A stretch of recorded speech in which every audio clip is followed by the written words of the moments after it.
What's up, you guys? It's your boy Felipe, and I'm getting a whole bunch of DMs about taxes and how I use it to strategize and make me more money. So let's do it.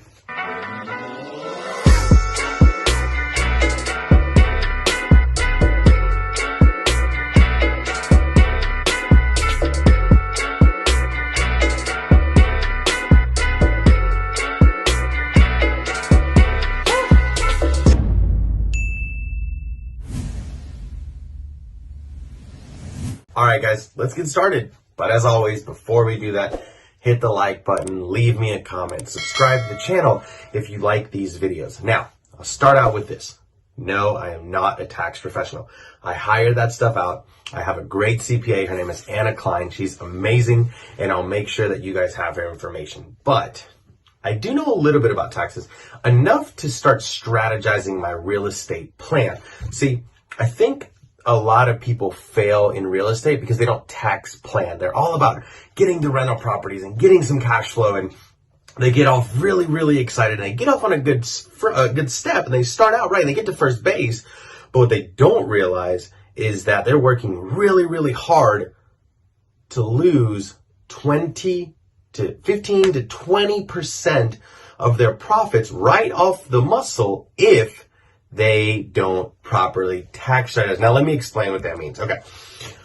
Tax strategizing is really important because when you buy a rental property, and let's say that you're going to start cash flowing, I don't know, maybe $700. Is that fair to say? How about $500? So whatever that looks like, go ahead and chop off 15 to 20% of your hard work and give it to Uncle Sam.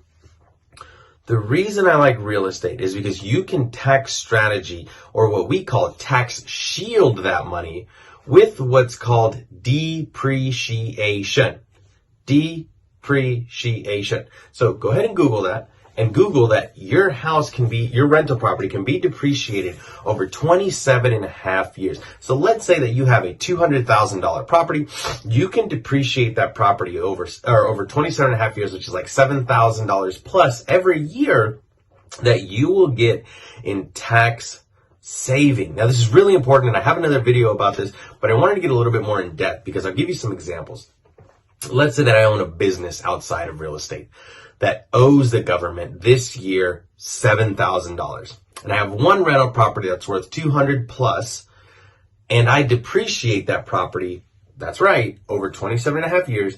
I no longer have a tax deficit because my tax write-off for my rental property now covers my tax bill for my business that I had. And what's cool about this is I'm the owner of both. So now I don't owe that money.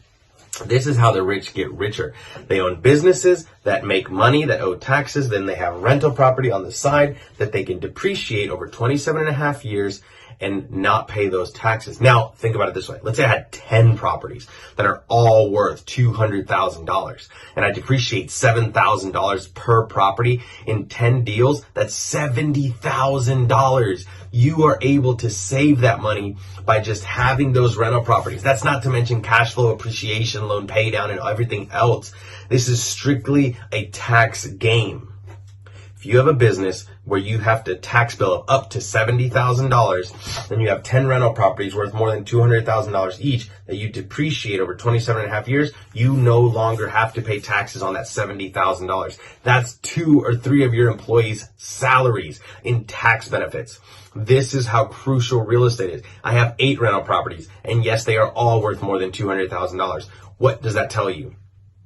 All of a sudden, you are not afraid of that phone call at 2 a.m. about your toilet breaking, because that property alone is going to give you $7,000 in tax breaks. And that's really important, especially if you're cash flowing tons of money from other rental properties. See, this is the type of thing that you're not going to hear on podcasts and like multimillionaire things, because they think that this goes over your head. But this was the material I needed when I first started.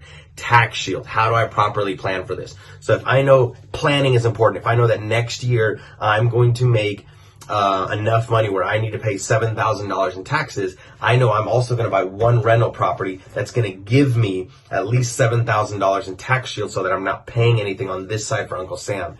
That's planning. That's planning forward. That's really important, guys. So make sure you talk to your CPA about this. If you have rental properties especially, have you been depreciating your rental properties or just leaving money on the table? Let's stop doing that. Thanks, guys. As always, I appreciate it.